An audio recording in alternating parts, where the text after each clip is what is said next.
Well, hello, my fellow crafters, and welcome to episode 2 of our Survival Let's Play series. Last episode, we got a little bit of work done, got our survival base finished, and did a little bit of work on the grounds around it. This episode, we're going to try and do that 1 hour mining session to start out with, then probably work a little bit on aging the house a little bit and getting to the gardens. Well, let's go ahead and take a look at where our mines are going to be, so follow me and let's get to it. Alright, crafters, welcome back. As you can see, there's a hill right here behind me. I think this is where we're going to create our mining area. I'm going to do a little bit of work to the area, take down some of these trees over here, work on the hill a little bit, make it look a little bit more like an old rustic mine, and I'll get right back with you. Alright guys, and welcome back. We've done a little bit of work here to the skeleton spawner. I wanted to show you the one that was underneath our base. When we come down these stairs, we've closed all this in. I've used a mix of spruce and dark oak, really just using what we've got right now. Still early game and we don't have a lot of resources. Did try to throw in some patterns into the ceilings just to break up the look of just plain dark oak and spruce everywhere. Right here we have the skeleton spawner. Used the dark stained glass to help prevent some of the light from protruding through and slowing the spawner down. Down these stairs, did another little pattern on the floor using the dark oak and the spruce. Got a little area over here for smelting our materials and storage. Again, once we get some more resources, I'd like to throw in some lighting up in these areas in the ceilings. Try to light up the area, get rid of the torches. Not a really big fan of the torches, but the skeletons will come right down this path, drop down into a hole, and they'll come right here, fall through the lava, and the hopper will pick up the resources and then drop them off in this chest right here. Now, I've set this up so it's actually not going to be an XP spawner right now. Eventually, I'll probably add where I can cut the lava on and off and turn it into an automatic farm or an XP farm whenever I want. I did add this trapdoor right here just because every now and then you'll get a skeleton that'll come through and have really good armor, and the lava is just not enough to take them out. So we'll just come in here and hit them a couple times with the sword, and then all the drops will again fall down into this chest right here. Now, I did this because right now I need a pretty good source of bone meal for the garden project that we're planning later on in this episode, and also a little bit of work I did over in the mining area that we needed some bones to do a little bit of decorating over there, and I'll show you that in just a minute. First off, I'm going to go ahead and sleep, then we'll head on over to the mining area. I'll show you what I did over there, and then we'll go ahead and start our 1 hour mining session. So as we come out the back here, again, all this will be gardens. We'll do a lot of decorating here, decorating to the house as well. I'll probably go ahead and clear this out, get a nice flat area, nice level terrain for us to work with, and probably do a little bit to the house off camera after our mining session. Then we'll come back and I'll kind of show you what's going on, and we'll continue with building the gardens and designing everything out over there. But we're going to put a path in from the main house to this little mining area over here, and we'll decorate it up. We'll put a few other buildings in here that we can use. We'll probably maybe hide some of our auto farms and stuff in there and get all that going. All right, so here's our mining area. We've got it set up pretty nice for right now. Not a whole lot of detail, but it'll do. We've got a nice little log cabin here, some bunk beds for the miners to rest, and we'll get some chests and some ovens and stuff in here, and that way it'll be a little more homey. Over here we've got a nice little area for the blacksmith. They got to have their tools to be able to work in the mines, so we got us a little area for the blacksmith to work here. Again, using some of that lantern lighting. I do love the fact that we have chains now, so when you hang your lanterns up there, it just looks so much better instead of just hanging them off the wall with a fence post or something like that. But we've got some storage over here. You know, we've got the area for them to heat up their metal, and we're gonna get a anvil right here when we get a little bit more iron, and get some water in here so that they can, you know, put their metal in here and work out their tools on the iron, and then cool them off here in the trough. We got some logs. Again, nice little campfire. Started a little garden over here. We got some wheat right here just because we needed some hay bales to put underneath the campfires so that we could get the smoke to rise a little bit higher, make that look a little bit better. Got some decorations in here. Apparently we caught a pig in our mine cart, so I think I'm going to let him stay. I'm going to get a name tag, maybe name him. Maybe he'll be the pet pig for the mines. As we come in here, again, we still have to do a lot of decorating. There's some more building blocks that I would like to get before we really start working with this. I have looked into some of the new nether blocks, and I do like the look of them, and I kind of want to incorporate those into this area. But up here, you know, we have just some basic storage for our chests and stuff. Here's a little chest of the stuff that I've actually gotten while building this mine. We got, you know, 22 gold ore, a bunch of slime balls. I do got a couple name tags there. I could use one of them for the pig. And just a few other, you know, bits and pieces of things, little random items and things. So as we go down again, we'll be decorating these walls a little bit more. This whole project right here, this and the skeleton spawner over there, took me about 10 hours. So I really wanted to go ahead and get this mining session started because I'm really tired of using, you know, iron tools and everything. Down here, I did find another spawner. So we have another skeleton spawner here that we could possibly use. Maybe turn that into something as we're down here in the mines. Also, there's another spawner not too far from it. There's a zombie spawner. Might be able to connect them two and turn them into a big spawner. I haven't really calculated the blocks yet. I'm not sure if they're going to be close enough. But if they are, we'll try and do something with that. As you can see right down this path here, if you go up these stairs, there's our zombie spawner right there. Like I say, it's close, but I think it's going to be just a little too far to be able to sync them up and get them both to run at the same time. But the mines are looking good. You know, we've already gotten, you know, a bunch of ores that are sitting out here. I've also apparently turned this into an unintentional slime farm because I'm getting a ton of slime spawning down here, which is a good thing. I'm not really too upset with that. You know, they don't really cause too much of a problem for me, and I can get down here while I'm mining and collect some slime balls, and that'll be good for our sticky pistons and everything in the future. Again, we are getting a lot of coal down here, a lot of redstone, a lot of gold, found a few emeralds, and of course what we're really down here for are the diamonds. And I've already found a few here. I left them here. I wanted to mine them with you guys, you know, to start off this epic journey of this 1 hour mining session. This will be our first 1 hour mining session in this series. Many more to come, but we're gonna go ahead and we're gonna mine these diamonds. And let's see, is it going to be a full vein? Looks like it is. And some redstone. We'll go ahead and take that as well. And then as soon as I get this, I believe we're going to go ahead and I'm going to jump on over. We're going to do the 1 hour mining session. Probably do a time lapse with it. See how long it will work out. And I think that's it, guys. I'm gonna go ahead and get started on this session and see if we can't get some resources built up. Definitely gonna try to find some diamonds. That way we can maybe go ahead and get our enchanting table built. Start doing some enchantments. Get some diamond armor and some diamond tools, and we'll be in good shape. All right, I'll be back with you guys.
Alright guys, so we're back from our mining session. We found a few more spawners and a little bit of resources. Not the best mining session, but let's go ahead and look and see what we got. So we ended up with 30 ore blocks for iron, smelted up some more of it, so 33 ingots, 23 gold ore, 64 blocks of redstone plus 3, 6 blocks of slime, 8 blocks of lapis plus 2. We got 29 coal plus 8. Ended up with 9 emeralds, which wasn't too bad. 30 diamonds, which I wish we'd have got a little bit more, but for a 1 hour mining session, only using iron tools, I'm going to be happy with that. And we ended up with another golden apple, 1 name tag, and a couple of melon seeds. So overall, not a bad haul. Just wish it went a little bit better. It does seem that this side of the mine seems a little bit better. This side over here is full of gravel. Both sides are full of gravel, but this one is it's riddled with gravel, so it's a pain to really dig through, especially with iron tools. But we're on this side of the mine now. You probably also noticed that when I made the mine, I derped up and I didn't do my spacing correctly. So I've got to come back and I'm going to touch that up, probably off camera a little bit, rework this so that all the mine shafts line up. Don't know what I was thinking when I made this, but probably tired after 10 hours of digging all this out and creating this mine. So we'll get this straightened up and we'll get these tunnels lined up, make it look a little bit better. Alright, I'm going to head on over to our starter base. I'm going to get all this stuff put away, probably go ahead and mine some obsidian off camera, get a few other materials that we need, get ready to build our enchanting table. I'm also going to go ahead and level out that area in the back garden area so we can go ahead and start working on that, get our gardens going, get some crops growing. So I'll catch you guys in just a minute. Alright everyone, and welcome back. I've done some work around the gardens. Just wanted to show you what we've got so far. Let's go ahead and walk on out there and take a look. So I made a sign. We want to make a pumpkin farm, melon, sugarcane, carrot, wheat, berries, and potatoes. So I've got everything laid out. The dirt represents where the fence will be, and everything inside of that will be garden. So over here we have the potato garden. We're going to have the carrots over here. And the back is going to be our sugarcane for now. Later on, I would like to actually build more of an automated system for sugarcane because we will need a bunch of sugarcane, make paper and everything for our rockets whenever we get our elytra. But for now, this will work. This is really all that we need. I've got it run all on the shore banks here, so I think it'll serve our purposes. But long term, we're definitely going to have to move that and actually create a building or a structure for it somewhere. On the other side over here, we've got the wheat farm, which will go right here. Actually going to build maybe like a little wall around it, maybe using some cobble and a couple other different types of stones. And then we're just going to put a whole wheat field in here. It'll be a nice little color accent off to the side. And also it'll give you a little something to look at when you're floating down the river. Once we get this river done, you know, you coming in here with your boat, and you know, there'll be a nice pathway right here, and there'll be a beautiful wheat field there, giving a splash of color. Once we finish the house, of course, it'll give this a little bit more character as well. Up on the hill here, we're going to have our berry farm. So we'll have all of our berries right here in a row. And off to the side will be our melons and our pumpkins. So everything's pretty much laid out. Like I said, I flattened everything here. Did a little bit of work off to the side, got rid of a little bit of those hills. Definitely got rid of some trees. Now, also over here, I want to do some features in the garden. So we want a water feature, some paths, some flowers and bushes, and trees. This big hole right here will be our water feature. I want to create a nice little pond here, get some lily pads in there, you know, a little area where we could do some fishing if we wanted. I think it'll look nice just, you know, having a nice water feature in the center to kind of break up the two different sides for the garden. So I'm gonna get in here and try and start getting all these fences laid out. I'll get the water feature built. Probably go ahead and do the fencing and stonework around this, and then I'll come back and we'll take a look at it and plant some of these gardens. Alright guys, give me a moment and I'll be right back with you. See you in a minute. Welcome back. So I've done some work off camera to the starter base area. Let's go ahead and take a look at what we've got so far. So as we come down this little river right here, and this is the one that I was mentioning in the previous episode that I wanted to utilize and kind of use to get around and navigate this area, make it quicker to get from the places that we're going to build. We pulled up to our dock here. For our pathways, I've used a combination of the mossy stone or mossy cobble, regular cobble, stone bricks, and the pathway blocks. Also, I've used some gravel up there, as you'll see. And I think it really, sets it off, gives it a little bit more texture. Really like how with the path blocks and the cobble, you always get that little lip right there. And it just kind of gives a little bit more depth to the path. We've also used our spruce fences and spruce logs for the dock here. As we come up, we've got a nice wheat field here, plenty of wheat for what we're going to need. It's going to be enough for our cows once we get our cow farm going. Also, it gives a nice splash of color as soon as you come up from the river over there. There's a little bit of yellow, a little bit of green. It just gives that little bit of extra texture and depth to the overall area. As we continue up the path, you notice that I have done a little bit of work on the aging of the house. Still a lot more to do. I've got a small vine farm growing in that little cave over there, so as soon as I get some more vines, we'll continue with it. But you can kind of see the overall look that we're going for here. We just want it to look like this place has been here up in these woods for quite some time. It's been well established. And again, just gives a little bit of age and a little bit of variety to the build. Down here we have our flower beds. I've outlined them in the spruce trapdoors. Used a little bit of pod soil for that and put some flowers in. Also, we've got little flower pots. Same thing, used a little bit of pod soil and then just popped our flowers right in. I did keep some of these bushes along the sides of the house just for a little bit of splash of green color up against the house, kind of ties in with the moss. As we continue on this way, we'll follow along with the path. As you can see, there's those gravel blocks that I used also for the path. So we'll continue over here. Plenty of lighting around the area. Again, I went with the same textures that we kind of used in this whole area. So we used the stone bricks, the cobblestone, the wood fences, and the lanterns. And that's going to kind of be the running theme for this area here. We want to kind of keep with the same palette, and then as we progress on and move further out, we'll use different palettes in different areas, and eventually it'll all just kind of merge together as one. So again, we've done a lot of flower work, a lot of bone milling this area, and then adding and deleting the different grasses just to get it where it's not too much. Up here along this way we have our berry bush farm. So an easy way to do your berry farms is if you do something just like this right here. You can go along the sides and you won't get hurt from the bushes, but you can easily just come by and grab the berries right off of it. And makes it a lot simpler, and again, you don't have to worry about walking into the bush and it taking damage.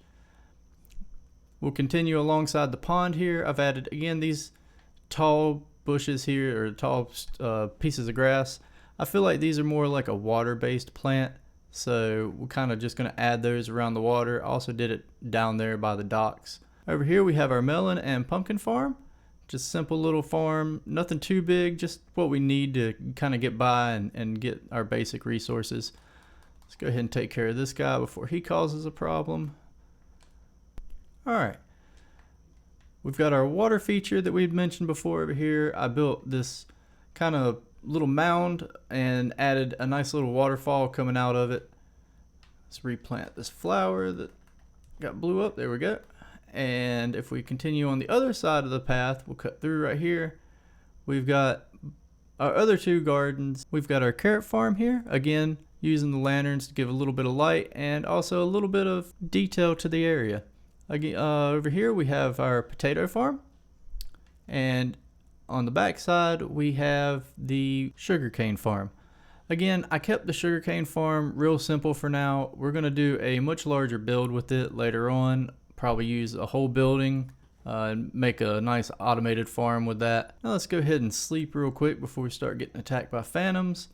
And we'll talk about what we're going to be working on in the next episode and our future plans. This episode we got quite a bit done. Got the little bit more work on the starter base. Definitely got all the gardens done, all the landscaping. We've got our farms going, so we've got a pretty good start for episode 2. I want to work a little bit more on this river right here for episode 3. It actually does connect over there to the mines, but I'm going to have to dig it out a little bit, widen it, do a little bit of work there. Also want to probably go ahead and add a bridge at some point over here. There's a cave over here that goes all the way through and heads towards one of those villages over there. As you can see, it's right there. And I kind of want to do like a bridge right here, give a nice little way to get across the river without having to swim across, and I think it'll look really good, give it a little bit more character on this side of the build. We're going to probably go ahead and start working on a storage facility, maybe in the next episode. Might be episode 3, might be episode 4, haven't quite figured that one out yet. Still got to do some work trying to come up with a design for it. Again, I don't like to completely pre-design my builds, but for an area like this over here, it's going to kind of be a little tight to try and fit it in, so I'm going to have to really work it out. Just try to figure out exactly how we're going to work that one. I also want to continue this path right around to where the mines are, connect those up, and that way we can throw in a couple builds on the way to the mines, just to give it a little bit more character on the way, kind of make you feel like you're really taking a journey from one location to the other. And again, that's going to be the whole process for this whole series. Is we want to build a whole lot of different areas and kind of connect them all together so it's one giant world. Feels like you're actually walking through a civilization and interacting with the different, towns and things that we're going to add. I'll probably do shops at some point and add some traders and stuff, and just to kind of liven it up a little bit, make it feel like you're not just the only one here. But that's the plan for episode 3. We'll maybe start on the build over there for the storage. We'll definitely work some more on the pathways, get everything connected with the river, and try and get this area connected to the mines. I might also do a little bit of work with the villagers. I don't think I'm actually going to go ahead and build a village breeder yet, but I do want to maybe go ahead and get a couple of them put aside, and that way we've got some saved away that we don't have to worry about. It'll be easier to move them later on. So with that, guys, I hope you enjoyed the episode. If you did, don't forget to subscribe, hit that bell icon, and I'll see you in the next episode. So I hope y'all have a wonderful day, and don't forget to keep on crafting.